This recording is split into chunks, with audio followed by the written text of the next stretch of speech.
Heart of Darkness, written by Joseph Conrad, narrated by Charles Constant.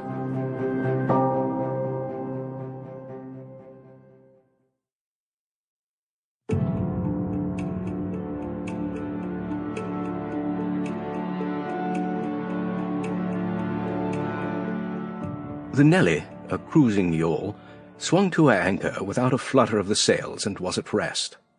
The flood had made, the wind was nearly calm, and being bound down the river, the only thing for it was to come to and wait for the turn of the tide. The sea reach of the Thames stretched before us like the beginning of an interminable waterway. In the offing, the sea and the sky were welded together without a joint, and in the luminous space the tanned sails of the barges, drifting up with the tide, seemed to stand still in red clusters of canvas sharply peaked with gleams of varnished sprits.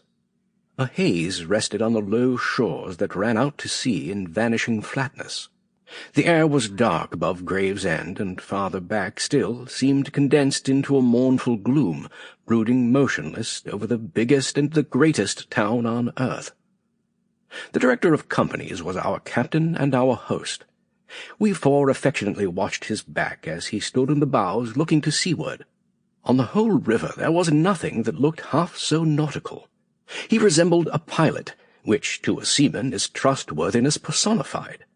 It was difficult to realize his work was not out there in the luminous estuary, but behind him, within the brooding gloom. Between us there was, as I have already said somewhere, the bond of the sea.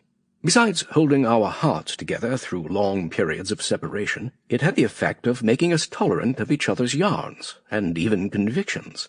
The lawyer, the best of old fellows, had, because of his many years and many virtues, the only cushion on deck, and was lying on the only rug.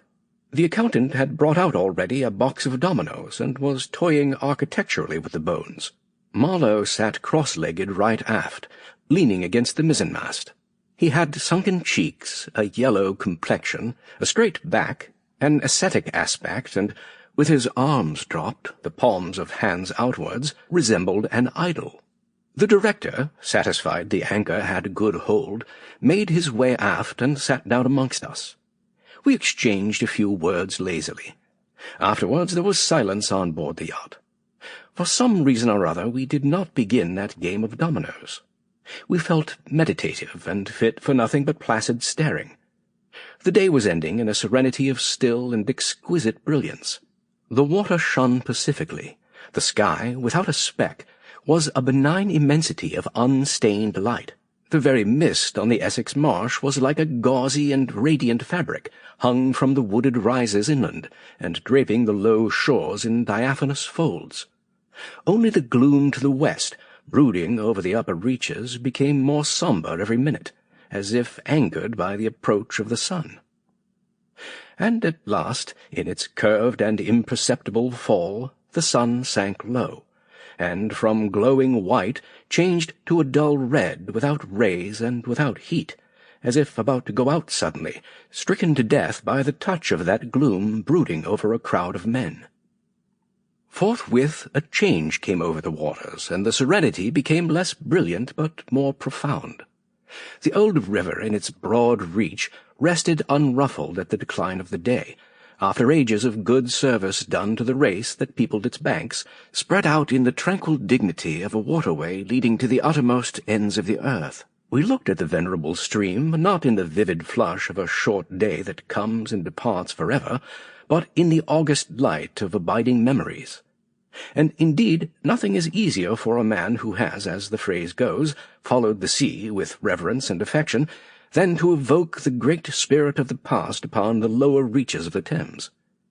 The tidal current runs to and fro in its unceasing service, crowded with memories of men and ships it had borne to the rest of home or to the battles of the sea.